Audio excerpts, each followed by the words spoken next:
दुष्ट सर्प और कौवे पंचतंत्र। एक जंगल में एक बहुत पुराना बरगद का पेड़ था। उस पेड़ पर घोंसला बनाकर एक कौवा कौवी का जोड़ा रहता था। उसी पेड़ के खोखले तने में कहीं से आकर एक दुष्ट सर्प रहने लगा। हर वर्ष मौसम आने पर कौवी घोंसले में अंडे देती और दुष्ट सर्प मौका पाकर उनके घोंसले में जाकर अंडे खा जाता। एक बार जब कौवा व कौवी जल्दी भोजन पाकर शीघ्र ही लौट आए तो उन्होंने उस दुष्ट सर्प को अपने घोंसले में रखे अंडों पर झपटते देखा। अंडे खाकर सर्प चला गया। कौवे ने कौवी को ढांढस बंधाया, प्रिय, हिम्मत रखो, अब हमें शत्रु का पता चल गया है, कुछ उपाय भी सोच लेंगे। कौवे ने काफी सोचा विचारा और पहले वाले घोंसले को छोड़ उससे काफी ऊपर टहनी पर घोंसला बनाया और कौवी से कहा, यहाँ हमारे अंडे सुरक्षित रहेंगे।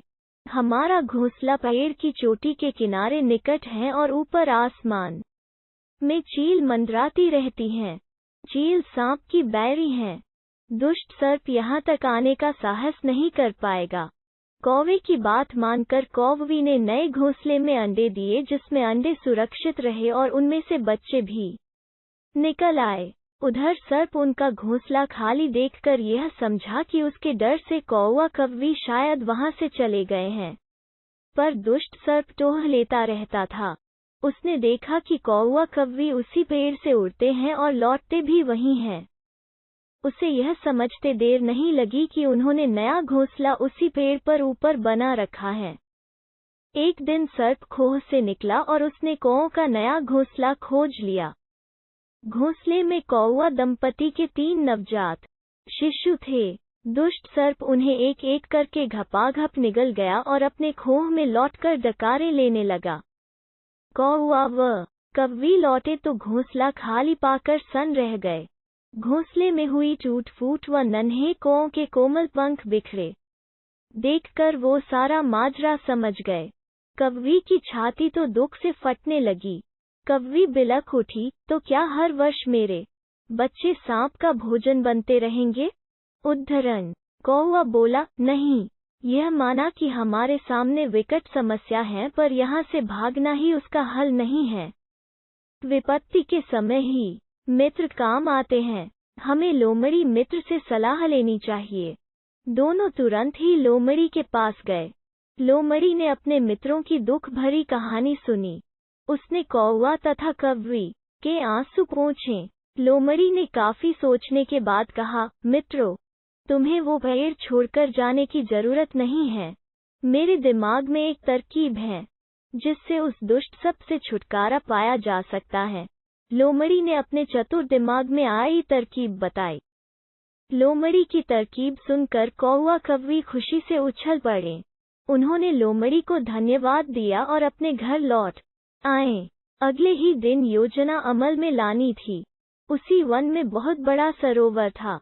उसमें कमल और नरगिस के फूल खिले रहते थे। हर मंगलवार को उस प्रदेश की राजकुमारी अपनी सहेलियों के साथ वहां जल क्रीड़ा करने आती थी। उनके साथ अंगरक्षक तथा सैनिक भी आते थे। इस बार राजकुमारी आई और सरोवर में स्नान करने जल में उतरी तो योजना के अनुसार कौवा उड़ता हुआ वहां आया। उसने सरोवर तट पर राजकुमारी तथा उसकी सहेलियों द्वारा उतार कर रखे गए कपड़ों व आभूषणों पर नजर डाली। कपड़े के ऊपर राजकुमारी का प्रिय हीरे व मोतियों का विलक्षण हार रखा था। कौवी ने राजकुमारी तथा सहेलियों का ध्यान अपनी ओर आकर्षित करने के लिए कांव कांव का शोर मचाया। जब सबकी नजर उसकी ओर घूमी तो कौवा राजकुमारी का हार चोंच में दबाकर ऊपर उड़ गया। सभी सहेलियां चीखी, देखो देखो, वो राजकुमारी का हार उठाकर ले जा रहा है। सैनिकों ने ऊपर देखा तो सचमुच एक कौवा हार लेकर धीरे धीरे उड़ता जा रहा था। सैनिक उसी दिशा में दौड़ने लगे।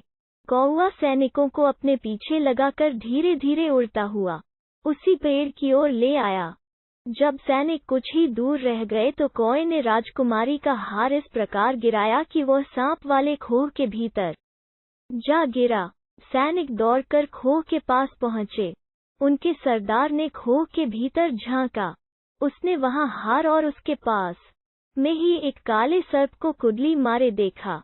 वो चिल्लाया, पीछे हटो, अंदर एक नाग है। सरदार ने खोह के भीतर भाला मारा। सर्प घायल हुआ और फुफकारता हुआ बाहर निकला। जैसे ही वो बाहर आया, सैनिकों ने भालों से उसके टुके टुके कर डाले। सीख, सूझबूझ का उपयोग कर हम बड़ी से बड़ी ताकत और दुश्मन को हरा सकते हैं। बुद्धि का प्रयोग करके हर संकट का हल निकाला जा सकता है।